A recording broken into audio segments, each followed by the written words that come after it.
বিকেলের নাস্তার জন্য আমার ছেলে মেয়েদের জন্য আজকে আমি তৈরি করছি পাস্তা। সেজন্য আমি কিছু পাস্তা নিয়ে নিয়েছি।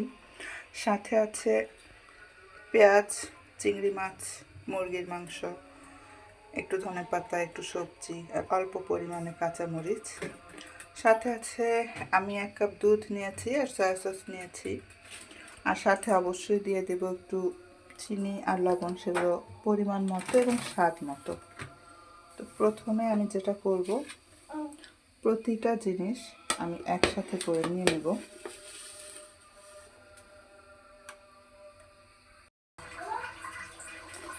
আমি এখানে সবগুলো উপকরণ একসাথে দিয়ে দিয়েছি। পেঁয়াজ, মরিচ, মাংস, সবজি, চিংড়ি মাছ। শুধু ধনেপাতাটা দিইনি, ওইটা আমি একদম শেষে দেবো, নামানোর আগে। আমি এখানে স্বাদ মতো, নিজের ইচ্ছা মতো পরিমাণ মতো দেব চিনি আর সাথে দেব লবণ।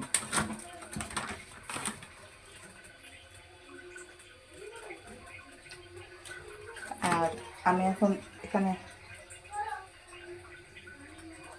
দুধটাও দিয়ে দেব।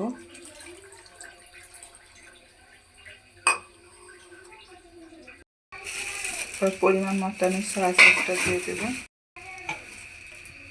অল্প পরিমাণে। এরপর আমি সাথে আরও 1 কাপ পানি দিয়ে দেব।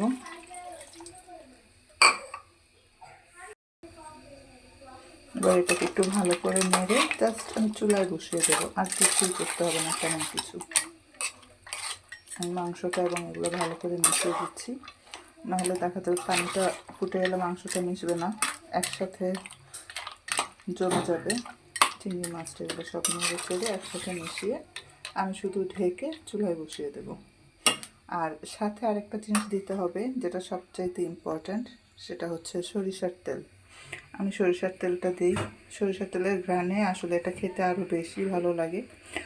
আপনি চাইলে এখানে সয়াবিন তেলটাও ব্যবহার করতে পারেন। যারা সরিষার তেলের ঘ্রাণটা যাদের ভালো লাগে না, তারা সয়াবিন তেল দিয়ে করতে পারেন। এখন এখানে আমি দিয়ে দেব পরিমাণ মতো সয়াবিন তেল। এটা একদম আপনার ইচ্ছে মতো পরিমাণটা তেলের, নির্দিষ্ট কোনো পরিমাণে আমি দেই না, আমি আমার ইচ্ছে মতোই দিই। তারপর আমি এটা চুলায় বসিয়ে দিলাম। চুলায় বসিয়ে দিয়ে জাস্ট আমি একটু ঢেকে দেব। তারপর আমি প্রায় 10 থেকে 15 মিনিট পরে এটাকে নামাবো, এবং এটা একটু মাখা মাখা, যখন আপনি নামাবেন তখন এটা অনেকটা মাখা মাখা থাকবে।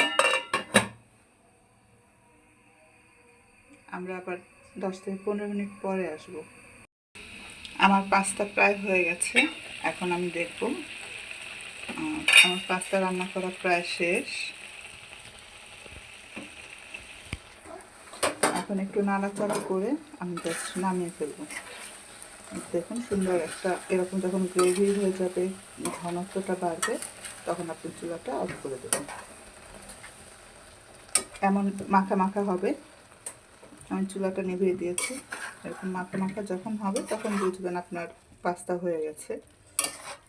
লবণটা চেক করে নেবেন।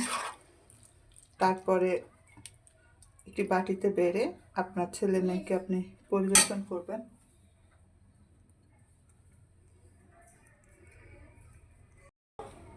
নামানোর আগে আপনি একটু ছিটিয়ে দেবেন ধনেপাতাটা, জাস্ট ধনেপাতাটা দিয়ে একটু নাড়াচাড়া করে আপনি নামিয়ে ফেলবেন। আমাদের পাস্তা তৈরি। এখন শুধু পরিবেশন করবেন আপনার ছেলে মেয়ের জন্য। এখন শুধু পরিবেশনের পালা। সবাই ভালো থাকবেন। খোদা হাফেজ।